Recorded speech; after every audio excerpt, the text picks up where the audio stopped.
Testing 1, 2.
Good afternoon, everybody. Sorry about that, Kate.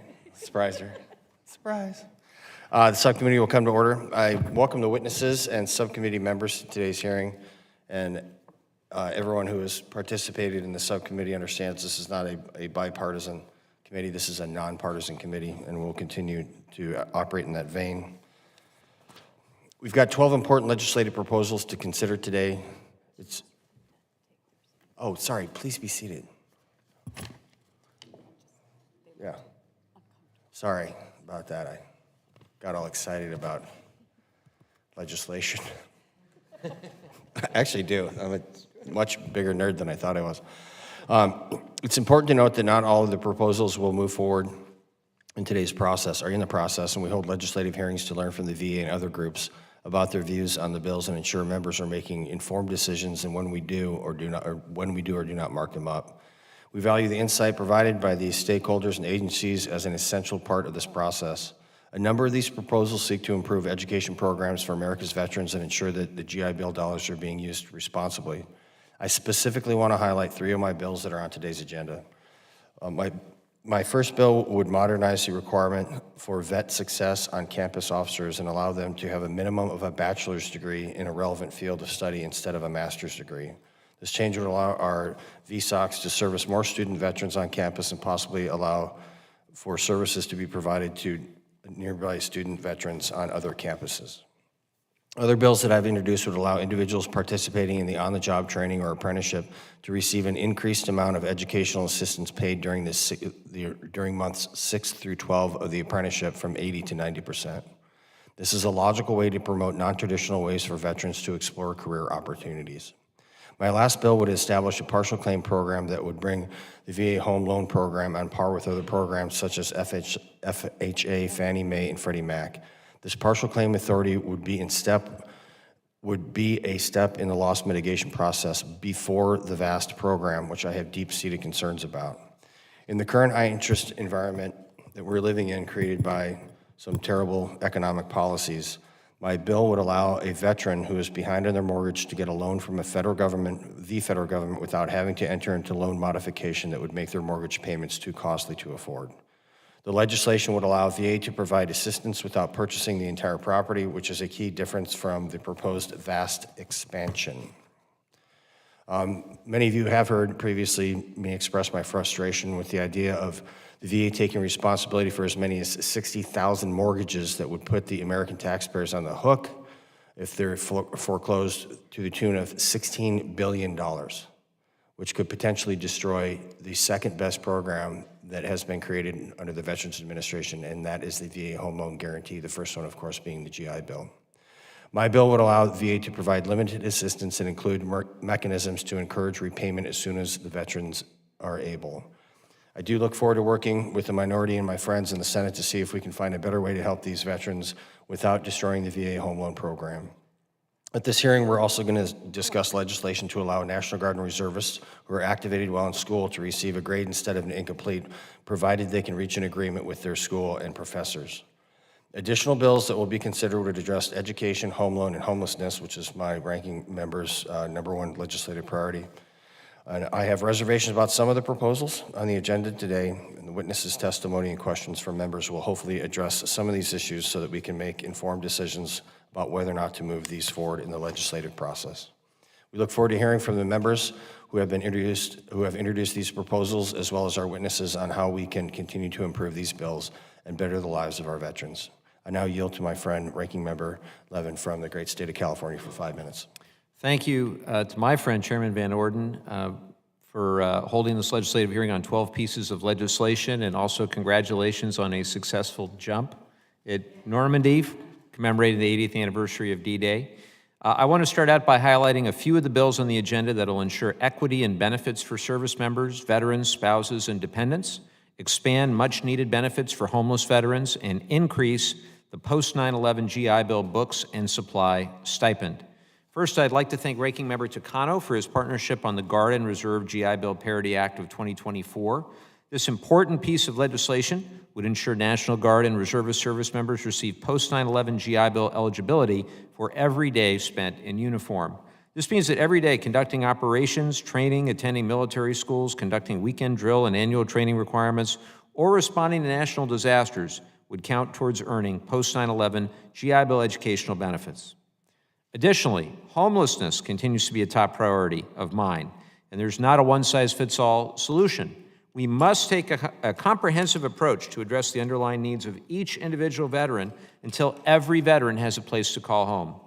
Ranking Member Takano, Representative Waters, and I partnered on the End Veteran Homelessness Act that will allow thousands more veterans to be served in the HUD VA Supportive Housing Program.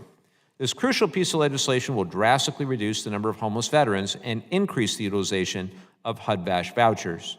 Next, Representative Clyburn's VA Housing Loan Forever Act will address historic racial inequities faced by veterans.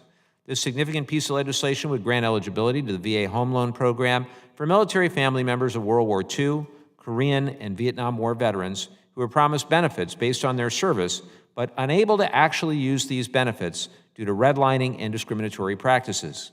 We have a moral obligation to make this right, and this will have a huge impact on this generation and subsequent generations for home ownership.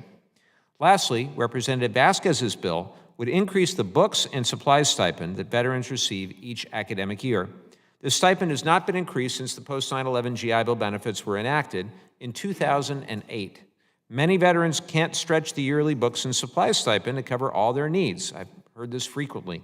And they often end up paying out of pocket to ensure they have everything they need. This bill would help to ensure that no longer happens and that our student veterans have the books, supplies, and equipment they need to be successful. Moving on, we're considering the VA Home Loan Reform Act. I was surprised to see this legislation on the VA Home Loan Program instead of Representative DeLuzio and Senator Tester's bill, H.R. 7898, the Veterans Housing Stability Act of 2024 that was introduced in April of this year. I want to be clear, I support the intent of providing VA with additional tools to help veterans avoid foreclosure. However, Representative DeLuzio's bill is much more comprehensive. It would provide authority for the VA to request moratoriums on foreclosures in the event of a national emergency and establish a partial claim program for up to 30% of the unpaid principal. I'm concerned that the bill on the agenda is meant to replace the vast portion of the loss mitigation waterfall, something I can't support. We should be adding to VA's toolbox, not taking tools away. Finally, I'm pleased we're considering a bill that focuses on allowing more post-secondary vocational institutions to offer hybrid learning. However, I do have some concerns around the drafting of the bill to ensure we're not opening up the aperture for bad actors to take advantage of veterans' GI Bill benefits. As I've said before, the subcommittee has a treasure trove of bills that are ready for consideration, so I'd welcome more legislative hearings this year, and I stand ready to work with the chairman on his priorities. Also, I look forward to our upcoming events, such as the subcommittee markup and the oversight hearing on homelessness programs later this month. Chairman Van Orden and I share this as a top priority. We still have so much to accomplish. The calendar keeps getting shorter. And with that, Mr. Chairman, I yield back. Thank you, Ranking Member Levin. I'll now introduce the witness panel. Our first witness is Mr. John Bell, the Executive Director of Loan Guarantee Services at the Department of Veterans Affairs. Mr. Bell is accompanied by Mr. Joe Garcia, Executive Director of Education Services, Mr. James Ruhlman, Deputy Director of Education Services, and Ms. Jill Albanese, Director of Clinical Operations. I ask the witnesses in the first panel to please stand and raise your right hand.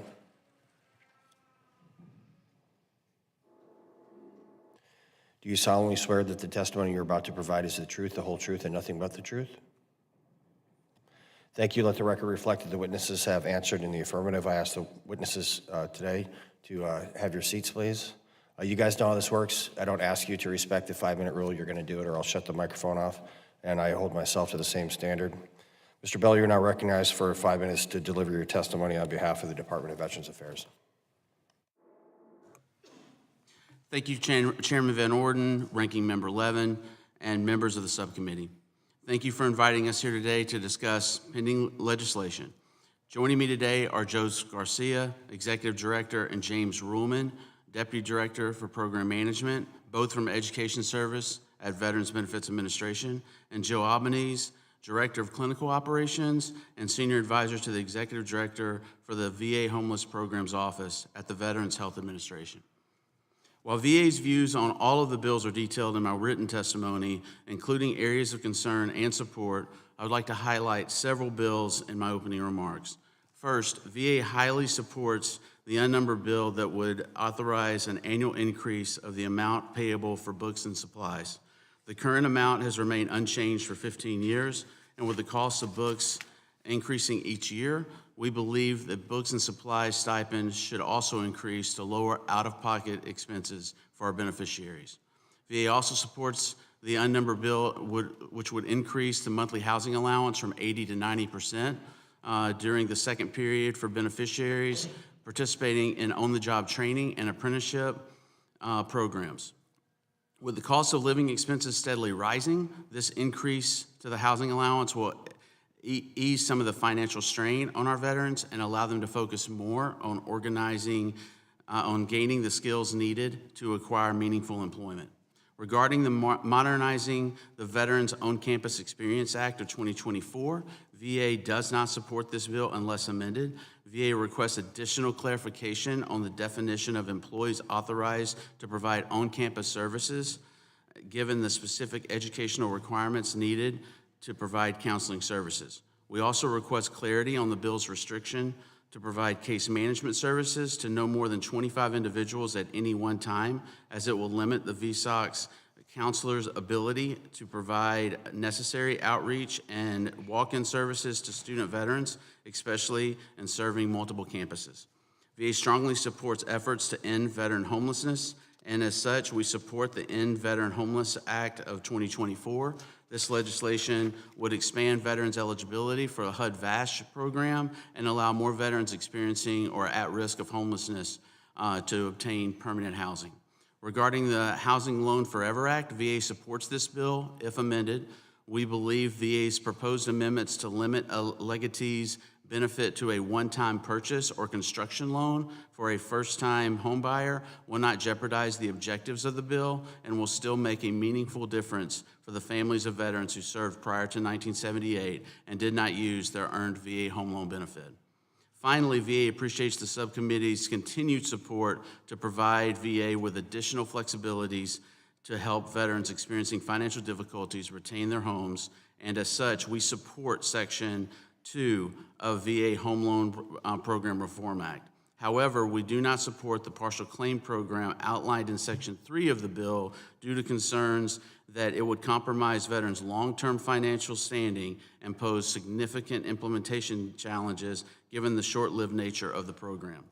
VA also does not support Section 4 of the bill because we believe that VA has, in announcing yesterday our strategy to address the changing real estate marketplace. VA announced a temporary policy to allow veterans to pay buyer-broker fees when purchasing a home using their earned VA home loan benefit. We also noted that we will propose a permanent policy through rulemaking when full impacts of the class action lawsuit and the National Association of Realtors rule changes are fully understood. Mr. Chairman, this concludes my statement. We appreciate the congressional intent and welcome the opportunity to work closely with Congress on all of the bills on today's agenda. My colleagues and I are prepared to respond to any questions you or other members of the subcommittee may have. Thank you, Mr. Bell. I am now going to recognize Ranking Member Levin for 5 minutes. Thank you, Mr. Chairman. Ms. Albanese, thank you for your testimony in support of the End Veteran Homelessness Act of 2024. Bill, I'm proud to co-lead with Ranking Members Takano and Waters. This bill will modernize the HUD-VASH program by expanding eligibility and making it more flexible. How will the expansion of eligibility for HUD-VASH and other authorities in this bill close the gap between unused vouchers and the veterans who are still experiencing homelessness? Thank you very much for that question, Ranking Member Levin, and we really do appreciate this very much. So to answer your question, we know that there are many veterans. In fact, we know that there are thousands of veterans out there who are homeless, who could benefit from having a HUD-VASH voucher, but right now they are not eligible for that HUD-VASH voucher. By expanding the pool of veterans that can receive these vouchers, we can get those veterans off the streets now and permanently. What we know about HUD-VASH is that veterans don't return to homelessness when they have a permanent subsidy like HUD-VASH. So this really truly would end someone's homelessness. I heard recently that there was a veteran who was living in his car. He had a full-time job, was working every day, and therefore was deemed not needing case management. That veteran's not eligible for a HUD-VASH voucher, even though there were unused vouchers available at that local medical center. That veteran, if this bill were passed, could get a HUD-VASH voucher and again, would end his homelessness permanently. Thank you for that. How much does VA estimate this bill will cost? There's no cost. No cost. Yeah, we will That's good. use, Guys hear we're that? not asking for additional vouchers. We will use the existing resources that we have to, we're just asking for more flexibility, really, to use the vouchers the way we want to. Appreciate that. I want to turn to the VA home loan program. VA recently updated its policy to temporarily allow veteran buyers using the VA home loan program to negotiate and pay their own buyer broker fee within certain safeguards. Veterans were previously not allowed to pay their own buyer broker fees when they bought a home through the VA home loan program, but a recent legal settlement will likely lead to a greater expectation that home buyers pay their own buyer broker fees, putting veterans at a disadvantage in securing a home. Mr. Bell, I will ask this of you. When does VA plan to make this new rule permanent? Sir, we are working on the regulation now. We wanted to make sure that as implementation gets closer for the NAR settlement in August, that we're able to take that feedback from the public and then make a fully informed decision about whether or not there are maximum fees that should be charged for veterans to make sure that they are still able to be competitive, but also get that public feedback on how we should move forward. And at a minimum, could you commit to not rescinding this temporary prohibition and returning to former policy? Yes, sir. Appreciate that. Mr. Garcia, I'll turn to you. I think we agree veterans should never have to worry that their education is being jeopardized or that they're going to be harmed by a predatory institution. I worked on passing legislation to ensure proper oversight measures for the VA and to restore education benefits to defrauded veterans. The Veterans Education and Technical Skills Opportunity Act would change the definition of institutions of higher education for the purposes of independent study, specifically to include post-secondary vocational institutions. My question for you, sir, does this bill provide adequate standards, in your view, to qualify to participate in student financial assistance programs that are authorized by Title IV? So we have concerns about that because the way the language is now, it is qualified to participate versus approved and participate. So Education Department really are the subject matter experts when it comes to Title IV approval. And so the way the bill is written now, we would then have to determine who's qualified, right? Again, that's not our expertise. So the concern is you bring us into it, you may have two agencies reaching different conclusions on being qualified.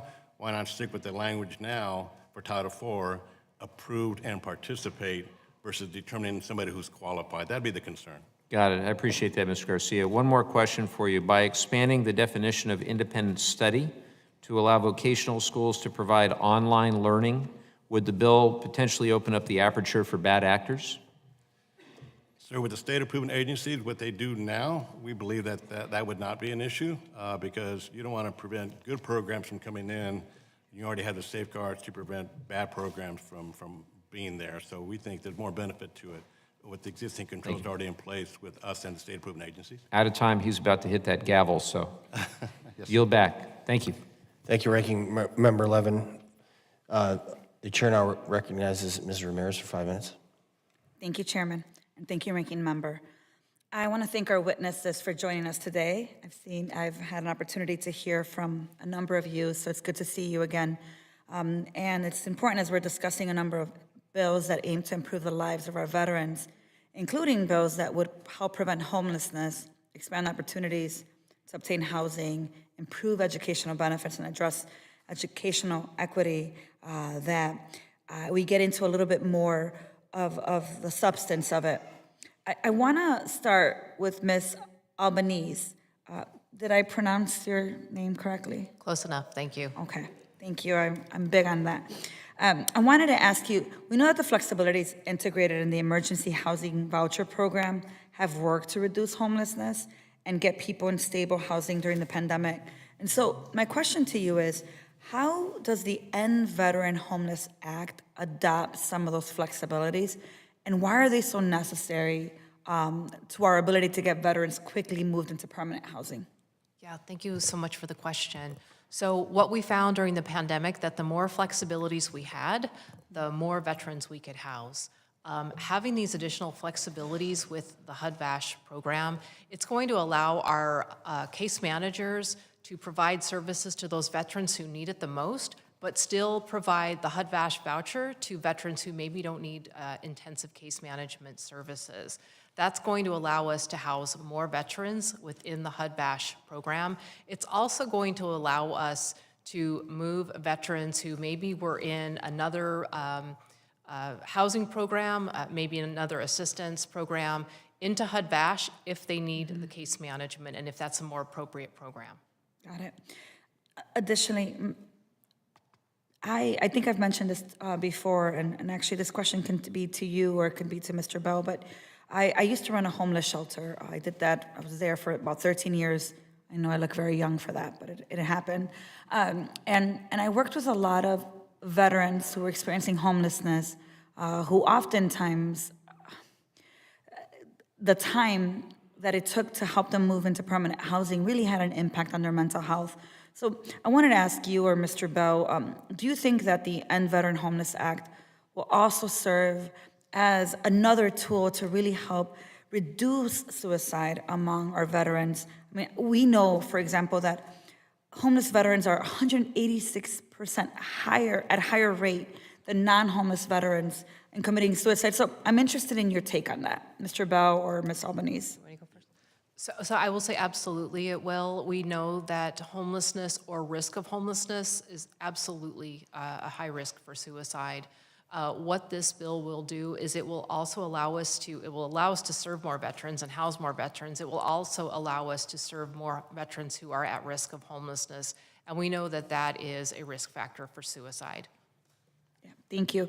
And then I guess one of my last questions here, this one, I want to move and shift a little bit into the VA Home Loan Reform Act. Mr. Bell, this one's for you. The Veteran Affairs Servicing Purchase Program is set to start at the end of May, and through VASP, as the last option, the VA will purchase qualified veterans' modified loans from their servicer. The VA Home Loan Reform Act would create partial claims program.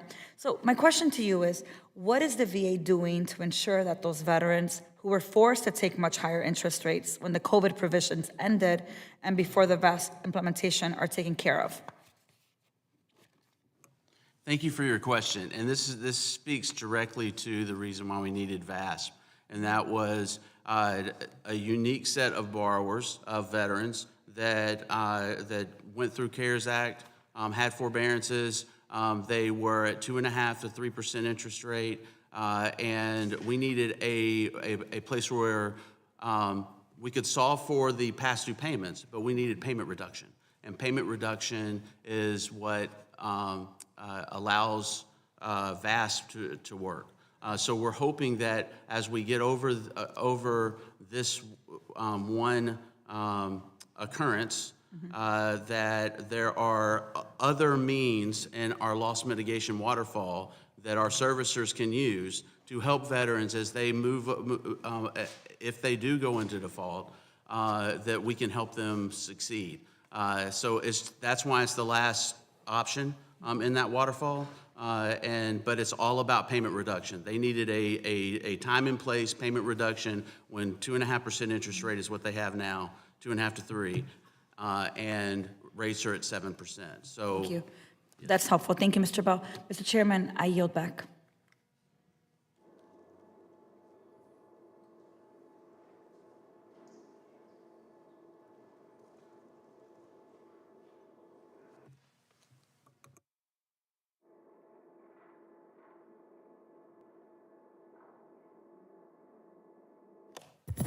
In accordance with Committee Rule 5 Echo, I ask unanimous consent that Representative Vasquez from California.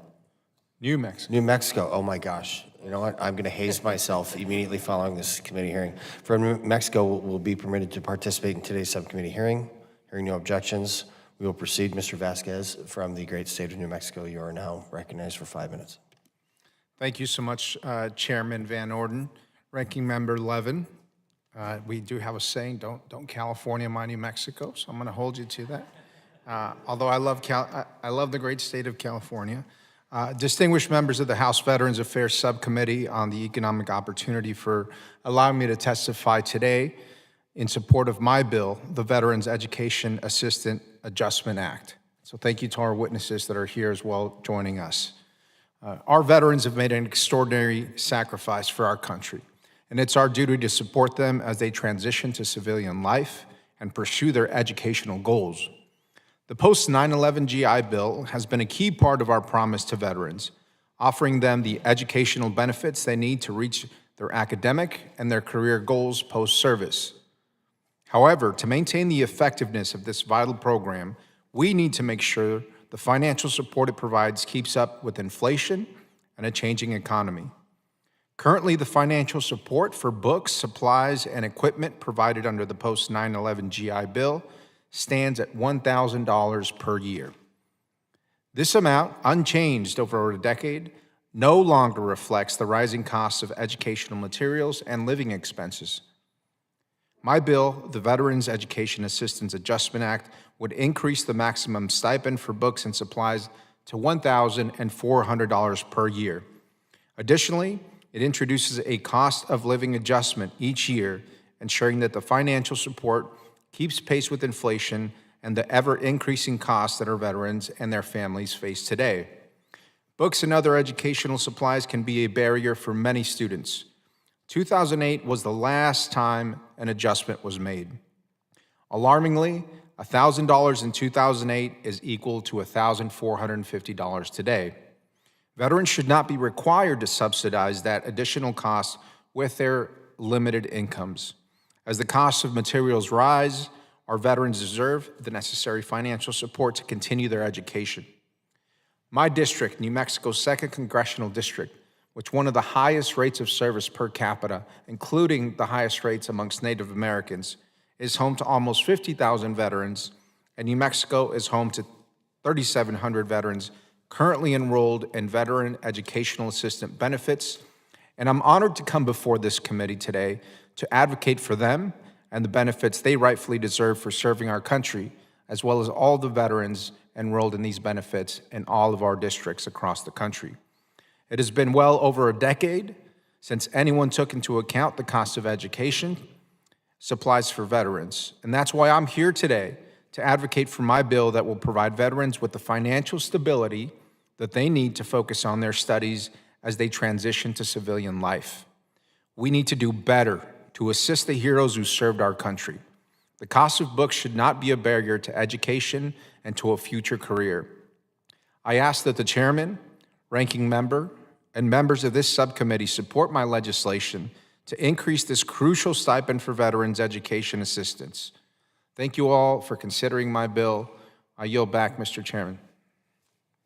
Mr. Vasquez, I want to thank you for coming, and I appreciate this bill. There is precedent set already through the vocational rehabilitation program where they pay for books and supplies. And what I suggest we do is look at how that program is administered and the cost and see if we can apply some type of formula to this, because you're right. We should not have our veterans who served our country subsidizing their own education. One of the primary reasons some people do join the military is to have educational benefits. We're in a recruiting crisis now. So I appreciate you coming here tremendously. So a tradition in the subcommittee is when we ever have anybody come talk is that you're given a gift, and it is Wisconsin cheese. So Matthew just left, and if he's not back in time, if you want to take off, that will be delivered to your office, and you are always welcome here, and I appreciate your heart for veterans, sir. Chairman, you know the way to my heart. I appreciate it. All right, I now recognize, or the chair now recognizes himself in the third person for 5 minutes. Mr. Bell, you were here before we were discussing VASP, and I asked you specifically if all things went to pot, would the Veterans Affairs Administration be foreclosing on homes? And you said yes. Everything, this whole waterfall, doesn't work out, you said that the VA would foreclose on veterans' homes. And then I had the Secretary of Veterans Affairs, Dennis McDonough, a man that I respect tremendously, and I asked him, in what universe do you see the Veterans Affairs Administration foreclosing on a veteran home who was incapable of paying their mortgage after we go through this whole thing? And he said, there isn't one. So the Secretary of Veterans Affairs said that there's no way that the VA would be foreclosing on homes, and you said that they would if all of these schemes don't work out. So who's running the Veterans Affairs Committee? Mr. Bell, you, or Secretary McDonough? Sir, of course, the Secretary runs the VA, but what I will say is we're doing everything that we can, including talking about the legislation that we have presented today, as well as the VAST program, and making sure that every veteran is given the opportunity I understand, to Mr. not Bell. foreclose. So are you telling me that you inadvertently delivered the wrong testimony to this committee under oath, or you did that on purpose because your testimony and the Secretary of Veterans Affairs testimony are incongruent? No, sir. The answer is, again, I stand by that there are certainly times, unfortunately, where we have to foreclose on veterans. So do I need to ask the Secretary to revise his testimony, or do I need to ask you to revise yours? This is an incredibly important issue because we're talking about destroying the second best program that has ever been developed. Sir, I will take that back to the department. Okay, that is a completely unacceptable answer, sir. You gave the exact opposite answer to the Secretary about a program that could potentially, a program within a program that could destroy it and not allow our veterans to purchase homes. So again, this speaks to the fact that I do not think that this VASP program has been thought out very well. Our second panel, we're going to be talking about the VA Housing Loan Forever Act of 2024, right? Yes, sir. So how many folks would be eligible for this, the expansion of the VA Home Loan Program? It is an unknown, sir, and that's one of the things that we need to work through with the bill is to understand exactly what veterans are eligible. Okay. I read your testimony, it's great. So I just have a couple questions here. Yes, sir. So are you telling me the Veterans Affairs, that the VA is willing to foreclose on the home of a World War II veteran's granddaughter who is given these benefits through an expansion of the program? Again, sir, there is we expend every opportunity within VA with our servicers to to try not to foreclose on any veterans. And what I am before you today to speak about is for our continued support in trying to solve an issue where we do not Mr. want Bell, I 40,000 understand veterans. your intent explicitly. I also understand the fact that you've decided to extend this moratorium until December. Is that correct? Yes, sir. All right, so if your ship is watertight and everything is good to go and you're gonna launch it out to everybody, like you told me you were prepared to do so before, why would you have to extend anything?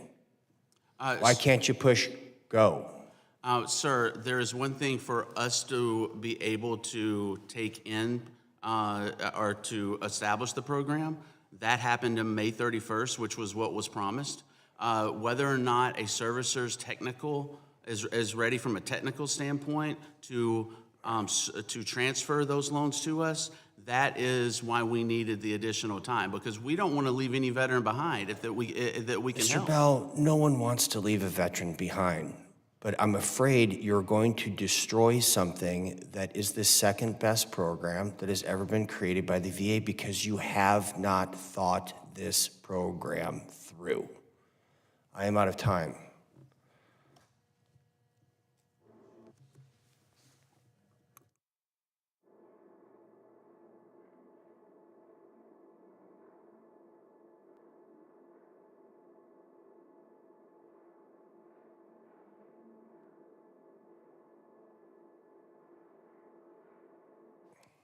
Before I dismiss this panel, I feel compelled again to express my deepest reservation about what the Veterans Affairs Committee is potentially doing.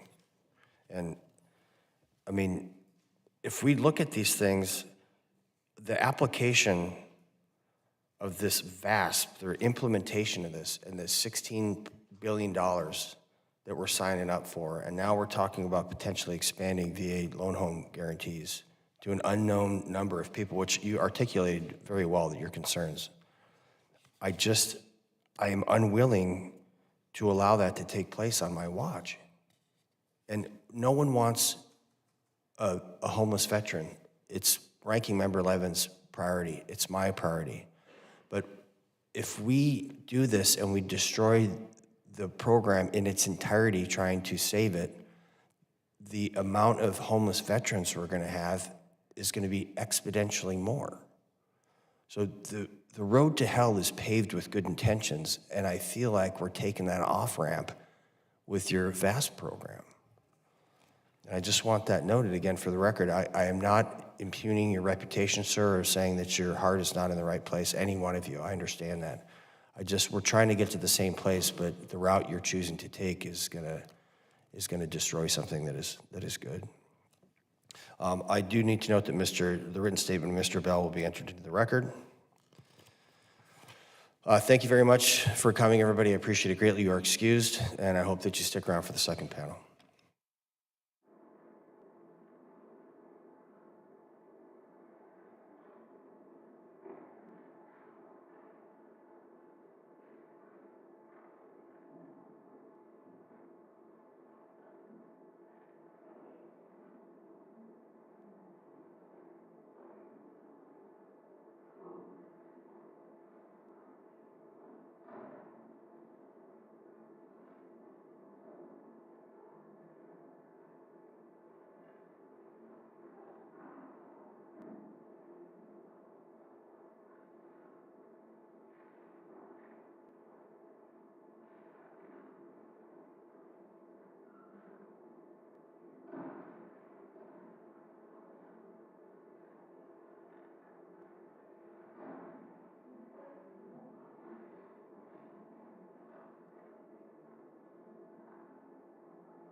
Can we in-panel the second panel, please?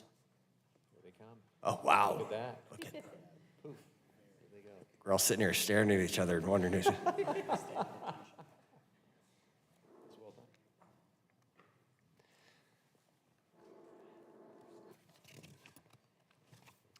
our second panel, we're going to wind up, if you just stay standing for a sec. On our second panel, we're going to hear from the following witnesses. Dr. Jan Del Signor, President of the National Association of Veterans Program Administrators. Mr. Kevin O'Neill, Senior Employment and Education Policy Associate at the American Legion. Ms. Karen Kreutzinger. What is it? Kreutzinger? Okay, Kreutzinger. Powell, CEO of Flat Home Loans on behalf of the Mortgage Bankers Association. Mr. Marquis. You know what? I get a Marquess in my district. You're a Marquis. Mr. Marquis Bearfield, Assistant National Legislative Director at Disabled American Veterans, and Mr. Richard Brookshire, CEO and founder of Black Veterans Project. I'd now like to welcome our witnesses to raise their right hand. Do you solemnly swear that the testimony you're about to provide is the truth, the whole truth, and nothing but the truth?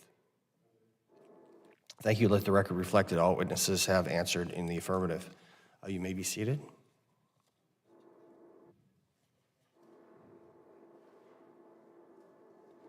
Dr. Del Signor, you are now recognized for 5 minutes to deliver your testimony.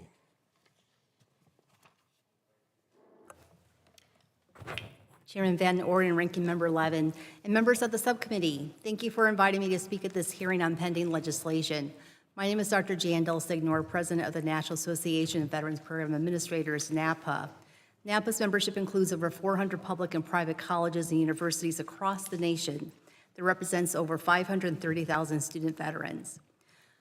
Most of our membership is comprised of school certifying officials, SCOs, and school administrators who administer or oversee GI Bill benefits for our student veterans.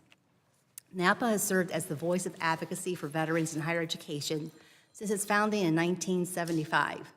I appreciate the opportunity to speak on the pending legislation topics that pertain to the institutions of higher learning, IHLs, and how previous outcomes have affected our military-connected students and veterans. NAPA would like to address the following topics: the Student Veteran Debt Relief Act of 2024 and Reforming Education for Veterans Act. One of our main concerns is how Public Law 116-315, Section 1019 has been implemented by the VA, causing undue hardship on student veterans and schools alike. When the VA determines a GI Bill recipient was paid Chapter 33 benefits incorrectly, those overpayment letters are sent to the institution. NAPA members are reporting those overpayment letters include tuition payments as far back as 2010. Per the SEO handbook, the institution is required to retain student records for 3 years. The institution has difficulty understanding the reason for this 14-year-old debt since SEOs no longer have access to the VA One's technology or even the student's records per federal guidelines, or why it has taken the VA over 14 years to determine a debt. Sometimes a student and/or graduate is unaware the VA has rescinded their GI Bill approval. These students are placed into collections causing unforeseen consequences, such as negatively impacting their credit rating and personal financial portfolios. These actions are unknown to the student veteran as the school can no longer contact them. Not all student debt has been from years past, however, when the VA has rescinded a student veteran's GI Bill approval. NAPA had one member report that both the school and student received overpayment letters prior to the student's final semester. This created a huge debt for the student where he had to return thousands of dollars of his housing allowance back to the VA due to a VA clerical error, but was then facing no housing support to complete his final semester in school and graduate. In addition, he now owed his school thousands of dollars in tuition for the monies the VA took back that were previously approved under his benefit. This action was not only unfair to that student veteran, but placed him into extreme financial hardship and dire straits. Our next topic concerns the Reforming Education for Veterans Act. Currently, schools are required to follow guidance from the Department of Education, ED, and the DoD, Department of Defense, in how to administer to students when or if they are activated while attending the institution. The Department of Ed currently has an outline, and the Department of Defense instruction, DoD 1322.25, provides guidance that schools must adhere to. NAPA recommends an amendment to reflect current procedures followed by the Department of Ed and the Department of Defense for when service members must withdraw or take a leave of absence to perform military duty. Public Law 117.333 added a time restraint upon the SEO to prepare for a VA compliance survey. The compliance survey change currently limits institutions to less than 10 business days to prepare for a review once notified is received. NAPA members are reporting that there is not enough time to prepare for a VA compliance survey. Many schools are not receiving a reasonable amount of notification. Current legislation is maximum of 10 business days to prepare, organize, and upload the amount of documentation required. SEOs are working from the time they receive notification until the day of the site visit to gather the substantial amount of required documentation for the VA compliance survey, regardless of federal holidays, weekends, school-mandated events, or personal life events. Recently, one school reported they were notified on the Thursday prior to Memorial Day for a compliance survey at their institution for the following Wednesday. That was a 3-day business day notification over a federal holiday when the school was closed. Centralized schools are reporting that they are being notified for different compliance survey locations on the same day. These centralized schools are categorized as one institution under the Department of Education, but these surveys often overlap, creating triple duty or more for the SEO at times. Many SEOs are veterans themselves and are reporting they received notification for a VA compliance survey on the day they have an appointment at the VA hospital. then there's a conflict and they cannot reschedule. Thank you for the opportunity to testify today, and I look forward to your questions regarding these topics. Thank you, Dr. Del Signor. Your testimony will be entered into the hearing record. Mr. O'Neill, you are now recognized for 5 minutes to deliver your testimony. Chairman Van Orden, Ranking Member Levin, and distinguished members of this subcommittee, on behalf of National Commander Daniel J.C. Hafer and our 1.6 million members, the American Legion thanks you for the opportunity to testify on important legislation affecting veterans and their families. Before we delve into legislation, I want to express my admiration for the subcommittee's unwavering commitment to ensuring that veterans and their families receive the support they deserve in all facets of life. The legislation we are here to discuss today is a testament to this commitment, reflecting a strong desire to provide veterans with every available opportunity. These opportunities, often life-changing, can transform the lives of veterans in ways that were once unimaginable. My own life was significantly transformed by the benefits made available to me following my military career. I remember sitting with a recruiter in 2008 at the age of 19 and hearing about the array of benefits that I would receive as a result of my military service. Even at that time, despite having no desire to obtain a degree, I found it astonishing that the GI Bill would allow veterans to attend college with little to no cost out of pocket. It took time for me to develop the desire to attend college, but when I finally did, I felt extreme gratitude for those who determined that veterans are deserving of these benefits. I feel the same gratitude now for this subcommittee as it continues to expand opportunities for veterans and their families. Keeping in line with the theme of education, the American Legion would like to express its support for 2 bills that will greatly improve education and training outcomes for veterans. The first bill that we would like to address is the Warriors to Workforce Act. The Warriors to Workforce Act, a bill that the American Legion fully supports, aims to increase the monthly housing allowance for veterans from 80% to 90% of the standard rate. This adjustment is designed to support veterans' continued participation in apprenticeship and on-the-job training programs, and to reduce dropout rates that often occur when their housing allowance decreases after the program's first 6 months. If passed, this bill will be a significant step towards ensuring that veterans have the necessary support to transition into the civilian workforce. We firmly believe that no veteran should be forced to discontinue their education due to housing costs. The American Legion commends Chairman Van Orden for his leadership in the efforts of this subcommittee to improve education and training outcomes for veterans. The second bill that the American Legion strongly supports is H.R. 7543, the Guard and Reserve GI Bill Parity Act of 2024. From safeguarding our borders and capitals to providing pandemic aid and supporting local law enforcement, National Guard and Reserve service members have been increasingly called upon to face unique challenges. They often make significant sacrifices, leaving their families and civilian employers for extended periods of time, sometimes even accepting substantial pay cuts. Yet, despite all we ask of them, they often are denied fundamental benefits of their service, particularly the GI Bill. The American Legion believes that every day in uniform counts. National Guard and Reserve service members who serve alongside their active duty counterparts deserve GI Bill parity. The American Legion would like to thank Ranking Member Levin and Takano for their leadership on this front and that of this subcommittee for consistently advocating for GI Bill parity. Finally, the American Legion would like to express its support for legislation not related to education, and that is the VA Housing Loan Forever Act. Specifically, the American Legion supports transferring housing loan benefits to spouses and biological or legally adopted children. There is no option for service members and veterans to transfer VA home loan benefits to their spouse or child. By enabling and supporting the families of our service members and veterans, we are supporting the military community as a whole. We thank Congressman Clyburn and his staff for their commitment to service members, veterans, and their families. In closing, the American Legion would like to thank Chairman Van Orden, Ranking Member Levin, and distinguished members of this subcommittee for allowing us to be here today, and I welcome any questions you may have.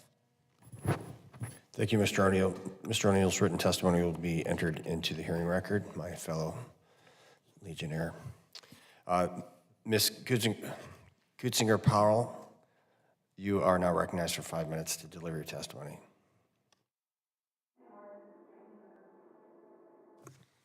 Chairman Van Orden, Ranking Member Levin, and members of the subcommittee, Thank you for the opportunity to testify today on behalf of the MBA.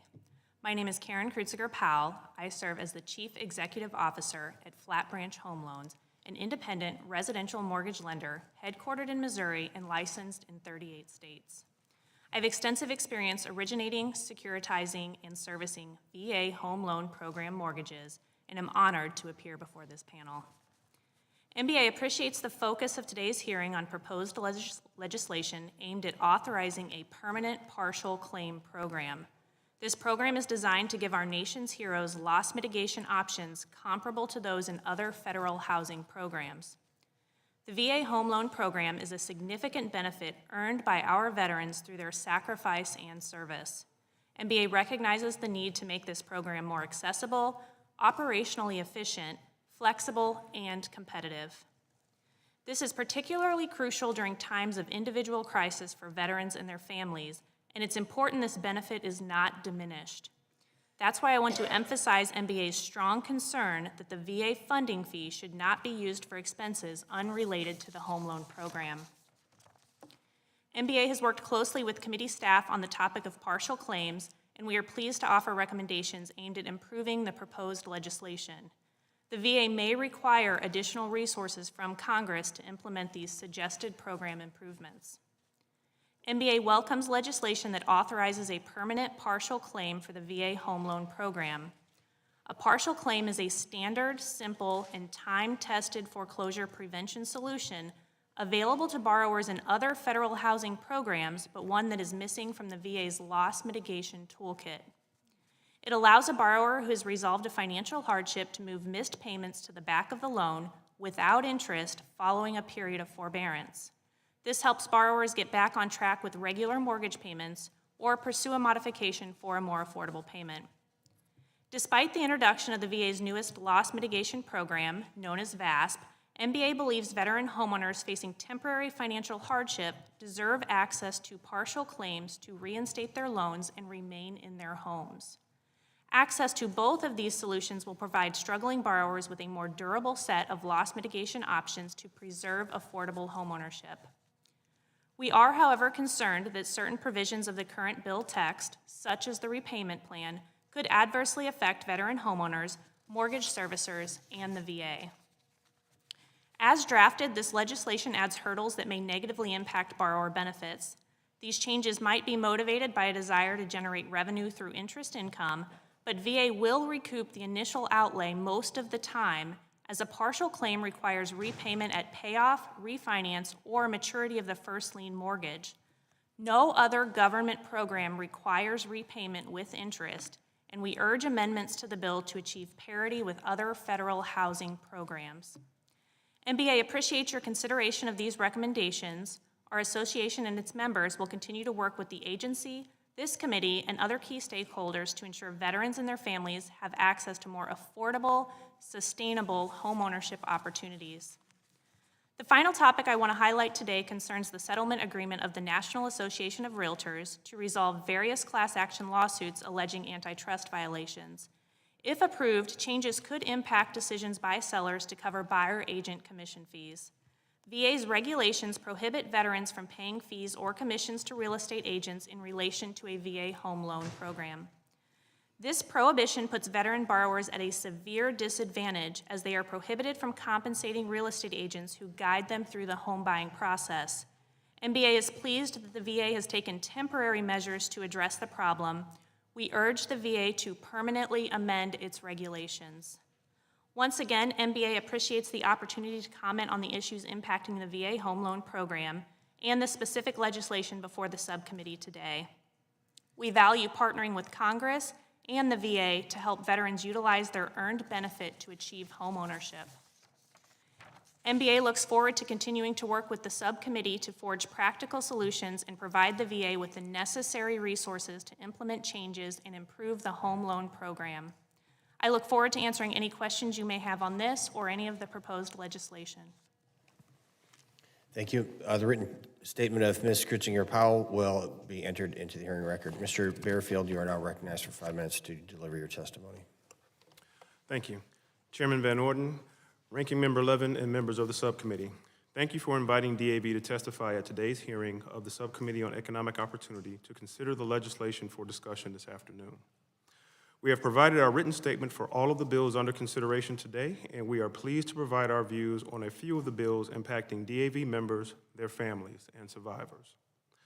Mr. Chairman, at the beginning of the fiscal year 2024, there were as many as 41,000 veterans homeless in the United States.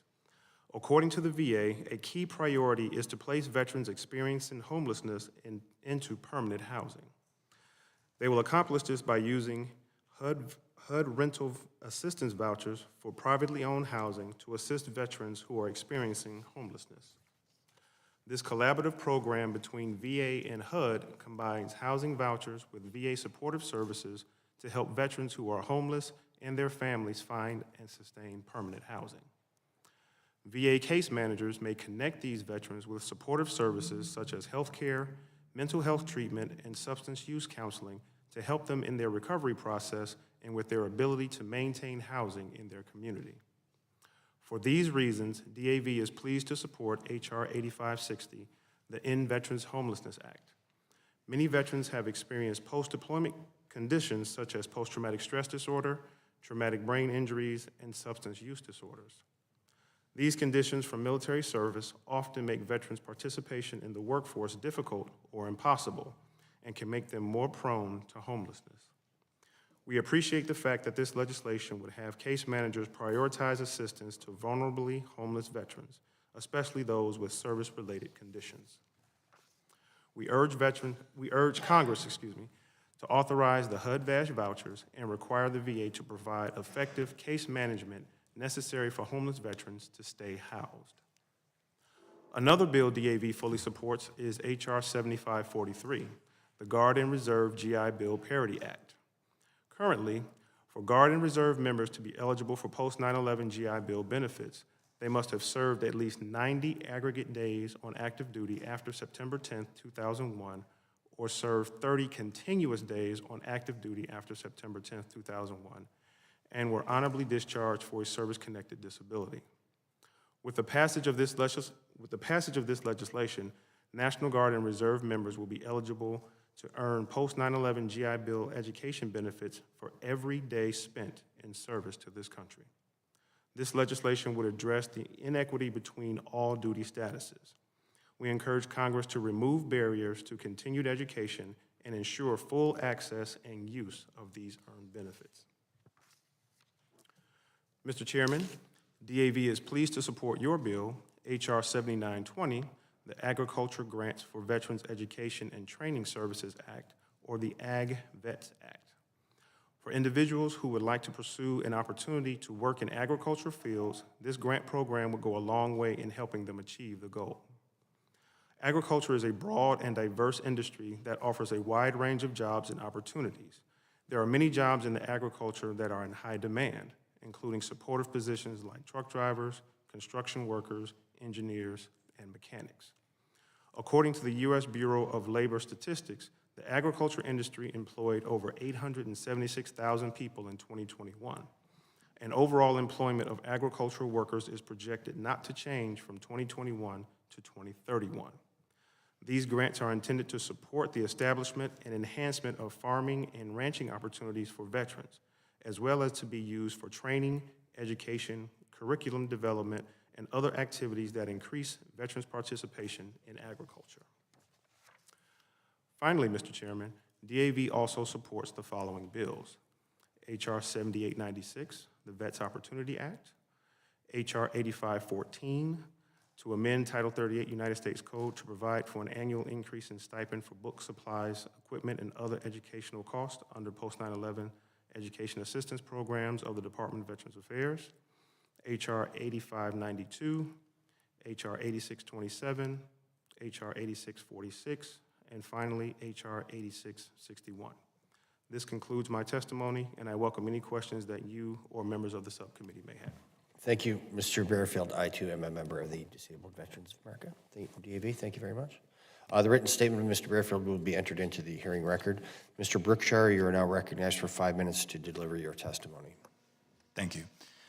Chairman Van Orden, Ranking Member Levin, and members of the subcommittee, on behalf of Black Veterans Project, thank you for the opportunity to share our views on H.R. 8607, the VA Housing Loan Forever Act.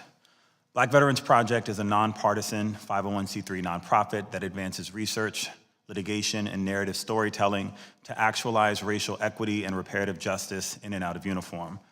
Core to our mission is making reparations for descendants of Black World War II veterans and their families real in our lifetime. June 22nd marks 80 years since the GI Bill was initially crafted and passed into law in 1944. This past week, we venerated the heroic actions of American troops on the shores of Normandy. Today, we must remember an uncomfortable truth, that the horrors of Jim Crow segregation were reinforced by our government's administration of the GI Bill's housing and education benefits programs meant to honor the contributions of the greatest generation. The sacrifices of over 1 million Black GIs were met with redlining, with racial covenants, discriminatory practices in banking and collegiate admissions, and broader divestments tantamount to economic lynching. Collectively, these policies coalesced to ensure diminutive numbers of Black veterans and military families could access nor utilize their VA home loans. VA home loan programs set millions of white veterans and their families on a path to home ownership and to the accumulation of generational wealth, bolstering and transforming the American middle class. The opportunity to right this particular historical wrong is overdue, and the time to act has come. Black Veterans Project unequivocally supports H.R. 8607, VA's Housing Loan Forever Act, and its aim to amend Title 38 of the United States Code to make certain legatees of certain veterans eligible for housing loans guaranteed by the Secretary of Veteran Affairs and for other purposes. A 2021 Brandeis University study found that Black veterans of World War II were obstructed from accessing the GI Bill and were denied approximately $80,000 in wealth-generating benefits between 1945 and 1956, worth nearly $70 billion today. We encourage further exploration of how H.R. 8607 can become law to redress that harm while maintaining a provision for utilization by multiple descendants. A preliminary analysis by the Center for Responsible Lending in 2022 showed that expanding the VA housing loan pool would be revenue generating, boost the housing market, and have a net positive impact on reducing housing insecurity for military families. We implore removing any undue burdens on military families seeking redress by placing minimal barriers to accessibility in the bill's final form. This bill must extend good faith to descendants who meet credit income standards and to qualify for access to the VA housing loan program. Lastly, I would be remiss not to address how continued discrimination in lending persists today, evidenced by the CNN investigation into the practices of Navy Federal Credit Union and its home loan program late last year, whereby more than half of its Black applicants were denied access to home loans. Greater oversight and accountability are needed to ensure that all financial institutions participating in the Department of Veteran Affairs VA Home Loan Program provide equitable access and are held accountable for patterns of discrimination in lending. Audits of major lenders participating in VA home loan programs and penalties for bad actors must be implemented if we want to avoid repeating the sins of our past. Ensuring all veterans and military families have equitable access to sustainable upward mobility is the responsibility of all Americans, but particularly this subcommittee. Black Veterans Project appreciates the opportunity to express our views, and we look forward to working closely with you and all the staff members as this measure advances. Thank you. Thank you, Mr. Brookshire. Mr. Brookshire's testimony will be entered into the hearing record. In accordance with the committee Rule 5 Echo, I ask unanimous consent that Representative Davis from North Carolina be permitted to participate in today's subcommittee hearing. Hearing no objection, we will proceed. I now recognize Ranking Member Levin for 5 minutes. Thank you, Mr. Chairman. Mr. O'Neill, thank you so much for your kind words. Earlier this year, as you mentioned, we reintroduced the Guard and Reserve GI Bill Parity Act. It's a very important bill to me. The GI Bill has allowed millions of veterans to pursue a higher education and find rewarding career paths. Service members consistently cite GI Bill benefits as one of the top reasons they choose to serve in our armed forces, given the opportunities those benefits provide for them and their families. However, our Guard and Reserve members only accrue benefits in very limited circumstances. My bill would expand eligibility for the post-9/11 GI Bill to count every day that a service member is paid and in uniform toward benefit eligibility in order to achieve parity for National Guard and Reserve members. Mr. O'Neill, how would this impact your membership? Thank you for the question. I think it would greatly impact our membership. This is something we've been focusing on for years. We have a resolution in place that supports GI Bill parity. Our 1.6 million members agree that this is something that should happen. And like I said, I think this would greatly impact membership in a positive way. Terrific. I agree with you, and I think all service members, no matter whether they serve in the active or reserve components, deserve benefits for doing their jobs and risking their lives. I look forward to working with the chair to get this bill across the finish line this Congress, at least I hope. Mr. Brookshire, I'll turn to you. Thank you for your testimony as well. The Home Loan Guarantee Program is one of the best known and most widely used veterans benefits. Ms. Brookshire, in your testimony, you referenced the impact of redlining. For the benefit of our committee, can you further explain how a veteran was unable to use their home loan benefit due to redlining? So black veterans weren't unable to use their home loans with respect to redlining, in part because policies were put in place by the FHA that essentially made it very difficult to get their homes insured in particular areas, and it made it nearly impossible to receive home loans from banks because of it. And so that essentially was a policy that disabled many, many black families from being able to access the benefit. Got it. So it had the same effect, just slightly different. Can you explain how the VA Housing Loan Forever Act will attempt to address racial inequities faced by veterans from marginalized groups in accessing their earned GI Bill home loan benefits? So this would enable families and descendants, spouses, to be able to utilize a benefit that was earned and hadn't been utilized. So it would give them access to the VA home loan benefit. It's a pretty standard, straightforward. Very good. Anything else that you want to mention about this issue? Yeah, I would like to say that, obviously this bill would be very important to black vets, but I think it would affect all veterans. Only 4.3 million returning GIs used the benefit. There were almost 16 million folks who served, and so this would benefit Hispanic vets, this would benefit white vets who weren't able to use the loan for whatever reason, and obviously this is very important to black veterans as well. Very much appreciate your comments. Thank you all for your testimony, and look forward to working with you all to get these bills across the finish line. Thank you, Mr. Chairman. Yield back. Thank you, Ranking Member Levin. I now recognize Ms. Ramirez for 5 minutes. Thank you, Chairman. I've already told Rep. Davis that he might get a treat. Well, no, just kidding. Thank you again, Chairman. Just really grateful for your work and Ranking Member Levin's work here, particularly as we're talking about an issue that's so important to me, and that's ending homelessness. Folks, as we know, our veterans continue to be at risk and currently are experiencing homelessness. That's why this hearing is so important, and making sure that we're providing every possible VA resource to our at-risk veterans is crucial. Doing the work that I've done addressing issues of homelessness, I know that it costs 3-4 times more to be able to help someone once they're experiencing homelessness than it is to prevent it. So, Mr. Bearfield, can you tell me how the End Veteran Homeless Act will enable case managers, the folks that are providing those support services, to help homeless veterans with wraparound services like health care, like mental health treatment, and substance use disorder counseling? Thank you for the question. Those case managers would be able to intervene with homeless veterans who need those services that you just mentioned, health care, mental health services, and substance use disorder. Some homeless veterans have those ailments or have that need for health care, and they don't have a way to connect with VA medical centers or the CBOCs in their area.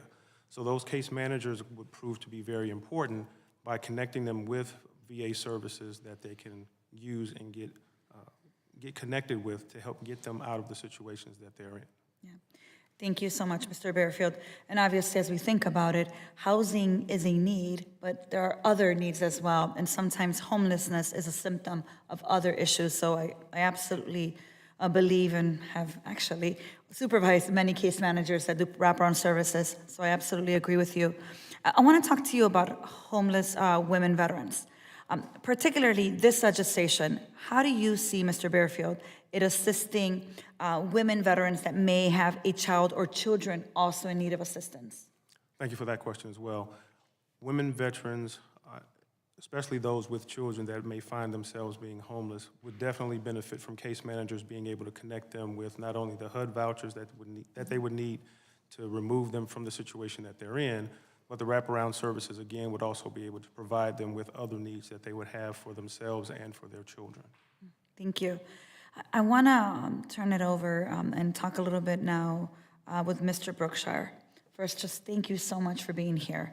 And I really appreciated hearing from you and your testimony and what it means today to do the work that we must do, particularly on reparations for so many of our Black veterans who have seen the challenges of disparity and continue to see them. And we know that veterans of color, specifically Black and Latino veterans, are disproportionately impacted by unsheltered homelessness. Look, there is no reason any veteran, regardless of race, regardless of gender, should experience homelessness. And I think that we're all clear that we must always be aware of how there are still racist policies like redlining and segregation that feed into the cycles of homelessness and poverty. So, Mr. Brookshire, can you explain how the VA Housing Loan Forever Act would begin to redress veterans who did not receive housing benefits during the implementation of the GI Bill? You started talking a little bit about it in your testimony, but I'd be interested in hearing more. So one, I think it's a matter of restoring dignity to military families, Black military families specifically, who were denied a benefit for generations. I think second, it would also help to boost homeownership in the Black community. I believe the Center for Responsible Lending did a study in 2022 that showed that I think somewhere around 12 million potential descendants are descended from World War II veterans. And so that would obviously be a large pool. I think they recommended that the program be shaped around first-time homebuyers. And so obviously all of those things need to be considered in the crafting of the bill as it moves forward. But for me, it's about, one, restoring dignity. I mean, second, acknowledging a historical wrong that occurred when this second greatest policy was put in place by this committee. And also offering a pathway to homeownership for a community that is still facing a lot of challenges. Thank you, Mr. Brookshire. I had another question, but I'll wait. If there's another round, I'll yield back. Thank you. Thank you, Mr. Ramirez. The chair now recognizes my great friend, Mr. Davis, for 5 minutes. Well, good afternoon. Chairman Van Orden and Ranking Member Levin. It's an honor to appear before you, and I must say a treat. This is a very distinguished subcommittee that's taking on awesome and incredible work. And I want to personally thank you for keeping up the fight for every single day, for our nation's veterans, and especially the 46,000 veterans in North Carolina's 1st Congressional District, which more than 15,000 were or are currently enrolled in an educational program. H.R. 8627, the Student Veteran Debt Relief Act of 2024, will allow veterans who have decided to continue their education after serving our country to remain enrolled in education programs at educational institutions across the country while they respond to a student loan overpayment. Our veterans should never have to worry about their educational future if a review determines they received a student loan overpayment due to a fault that has nothing to do with them. The Student Veteran Debt Relief Act will ensure that our nation's veterans take responsibility in paying back student loan overpayments without compromising their financial well-being or their education. No veteran should have to worry about their degree or certificate, that they're going to be delayed because of a student loan overdue payment. We must ensure morale remains high, and thank you for this opportunity. I'd like to direct my question today to Mr. Bearfield. And my question is, how might the Student Veteran Debt Relief Act help to collect loan overpayments in a timely fashion while preventing veterans from facing the hardship of disenrollment from their educational institution? Thank you for the question, Mr. Davis. This legislation, one, would squarely put the responsibility on the VA for creating a debt that the veteran had no intended or no intentions of or no way of knowing about. The VA puts the responsibility on the veteran to make sure that they know classes are being paid for, that enrollment has been taken care of. So a lot of this bill would relieve a lot of that pressure off of the veteran to make sure that they know that something that they did not create or cause will not be a burden on them from completing their education. Again, I believe we need to continue to do everything we can to help our veterans along the way. This is legislation that we have enormous interest in. I urge support, and I want to thank the opportunity to come before the subcommittee today. And I would always thank all of our veterans who continue to fight for other veterans across the nation. Thank you so much, and I appreciate you, my friend in the chair and the ranking member. Mr. I yield Davis, back. thank you. And in fact, Mr. Ramirez was being truthful. This is some fantastic Vern's Wisconsin beer cheddar, and it's for you. Tell your friends they want to come to the subcommittee. There's absolutely treats awaiting for you. I now recognize myself for 5 minutes. Mr. O'Neill, I'm alive today because there's 50 Pennsylvania National Guard dudes helping protect me and the person that became the first democratically elected prime minister of Iraq. His name's Ibrahim al-Jafri. And I had those cats, and they were our second ring of security. The last 3 service members that were killed in action were killed in Jordan. They were reservists. What they didn't really widely publish is that there's a tremendous amount of National Guardsmen that were injured during that same attack. The enemy doesn't care if you're a reservist. They don't care if you're a National Guardsman. They're not aiming at your title. They're aiming at the American flag on your shoulder. And we would be wise to remember that collectively as a nation. So this is a thing that, this particular issue, that you have very broad bipartisan support. And we will continue to work for parity. And we got to get down to the brass tacks, nuts and bolts, and figure out how to do it properly. But again, I don't care if you're a reservist. I don't care if you're a National Guardsman. I want to make sure that the benefits that you have earned through your service are granted to you at the commensurate level. Ms. Krutzinger-Powell, how many people would you have on your staff to service 40 to 60,000 home loans?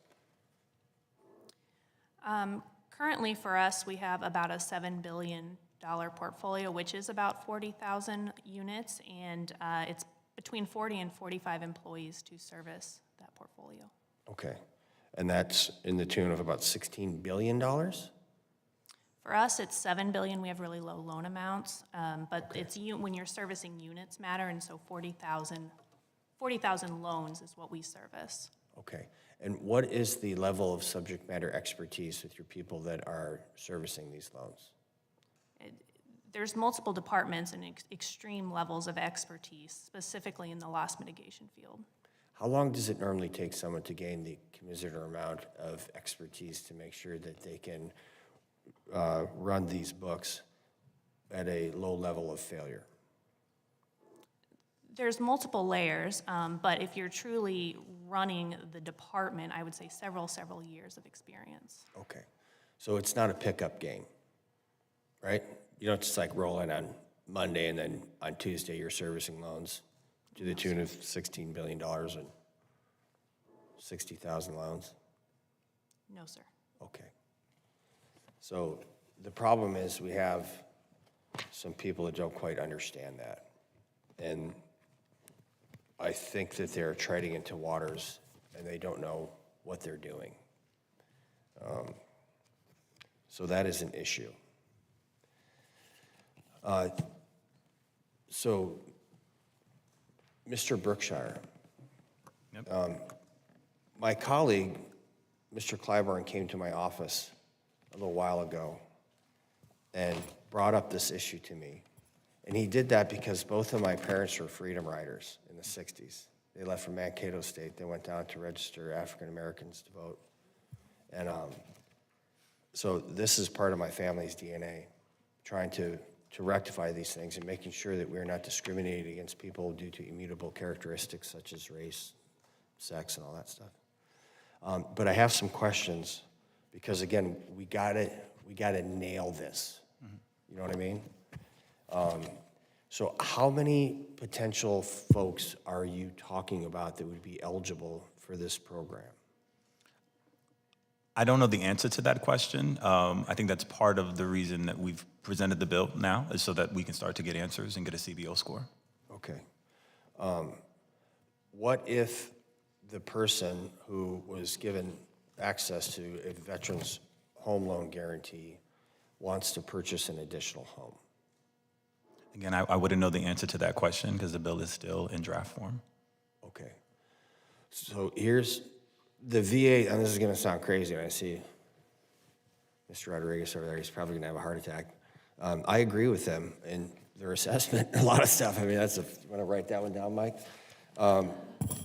So what my concerns are is that we do need to have things definable.